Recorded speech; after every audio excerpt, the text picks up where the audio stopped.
This is KGW News at Sunrise. Stand back, guys. Stand back.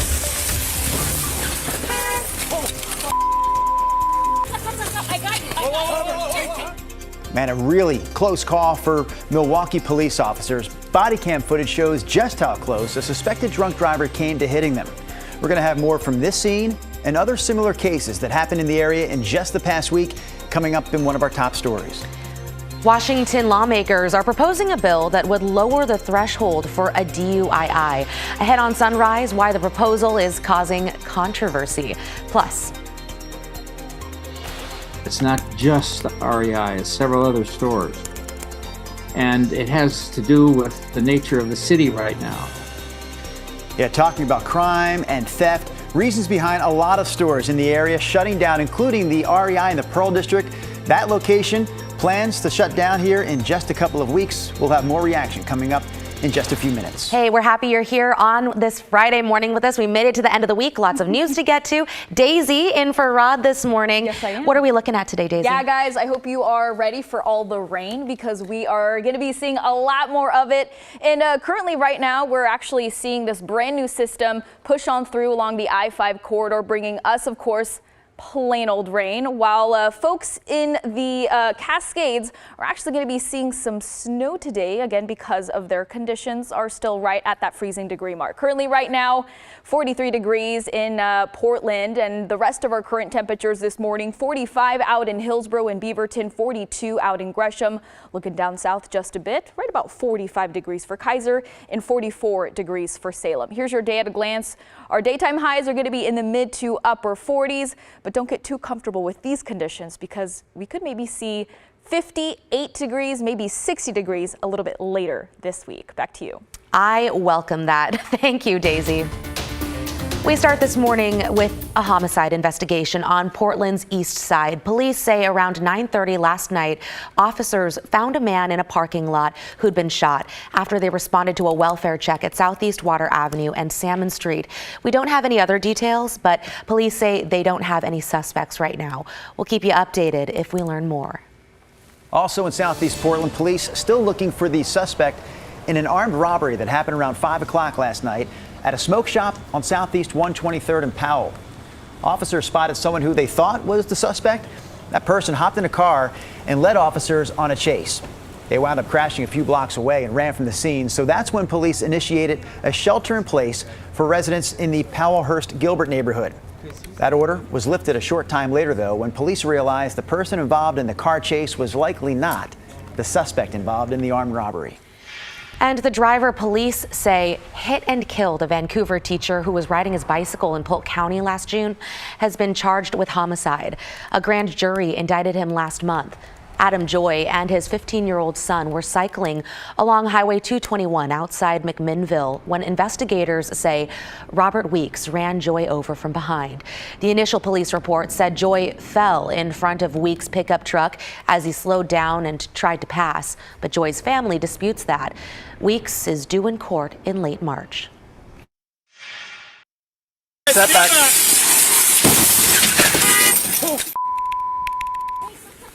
We saw some of this right at the top of the hour. More body cam footage from Milwaukee police here. It shows the moment a suspected drunk driver slammed into one of their patrol cars. So this happened earlier this week. Everyone that was next to that patrol car, though, did manage to get out of harm's way. Yeah, Devin Haskins is live in Milwaukee for us this morning, walking us through what happened. Good morning, Devin. Yeah, good morning. So this happened early Wednesday morning. Officers had somebody in custody that they were about ready to put in the back of their patrol car when another officer noticed that car coming straight for them. Take a look. Stand back, guys. Stand back.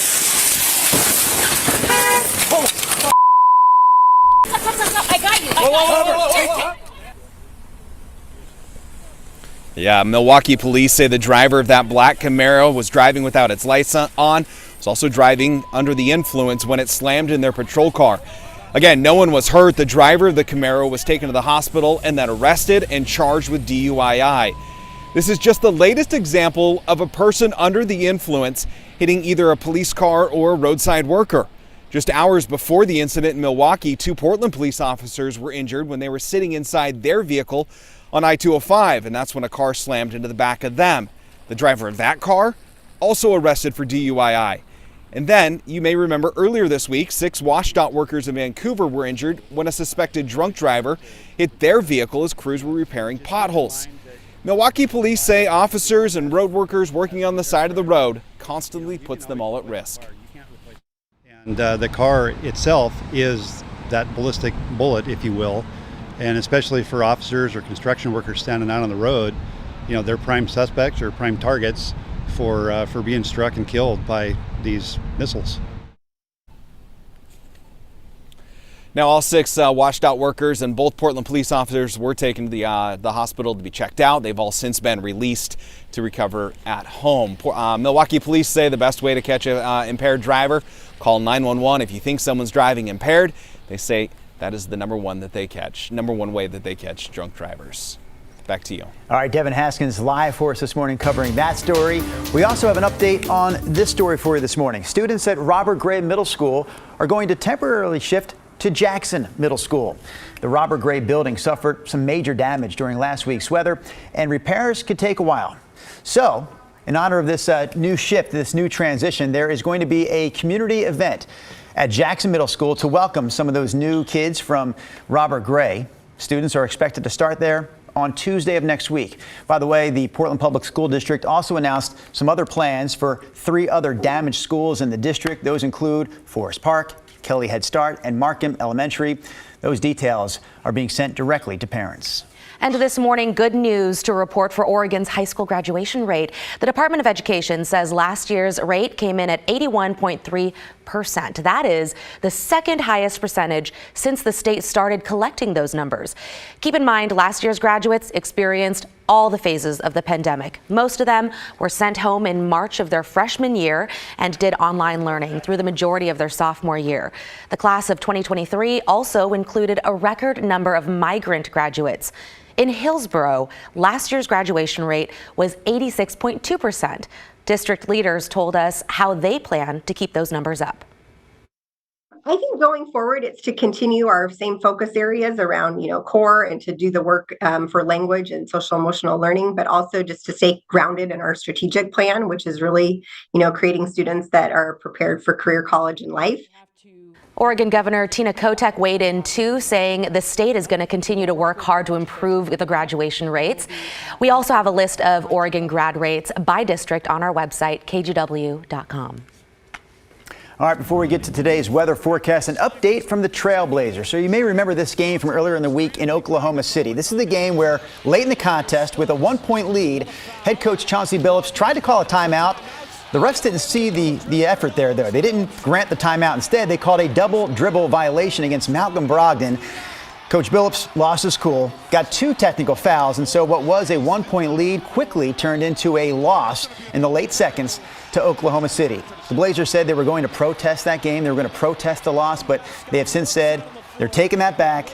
They will live with the loss, and the season rolls on. I will tell you, in the history of the NBA, I don't think a team has ever managed to actually turn over a loss into a win. I'm going to look that up, though. While Daisy's working on the forecast for us, if you could do that, I will work on the history of the NBA. You do, yes, the news that everyone, of course, wants to know this morning. But yeah, taking you straight out to the Dalles this morning, where it's right at that freezing degree mark. And as you can see, or can't see too much from this sky cam because they are dealing with pretty intense fog there. As you can see here, low visibility in around the Hood River area as well. So if you are traveling through I-84, of course, just make sure to give yourself a little bit of extra time.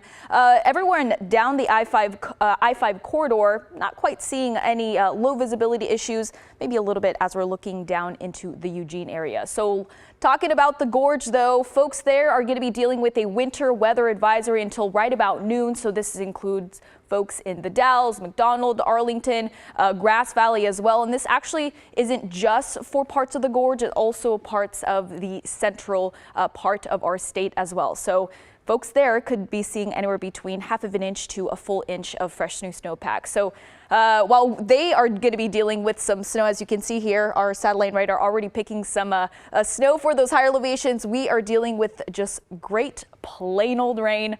Hasn't quite intensified just yet, maybe a few traces as we're looking at Portland, Hillsborough, Aurora, McMinnville as well, inching a little bit closer and closer to 1/10 of an inch as we're looking over into the Tillamook area. Currently right now it is 43 degrees in the Rose City. Rest of your current temperatures 42 out in Boring, 44 for Forest Grove, and almost seeing 50 degrees as we're looking at Astoria and Tillamook as well. Of course, we're not going to be warming up too much. And looking at our conditions 24 hours ago, maybe a little bit cooler as we're looking along the coastline, just a degree or two or maybe 3. Troutdale this morning, 4 degrees warmer. Here's what your day is going to be looking like. Again, more of that rain, not warming up too much, right about 45 degrees by noon. And that will really stay consistent as we're looking at 5 o'clock. And that sunset for today, 5:08.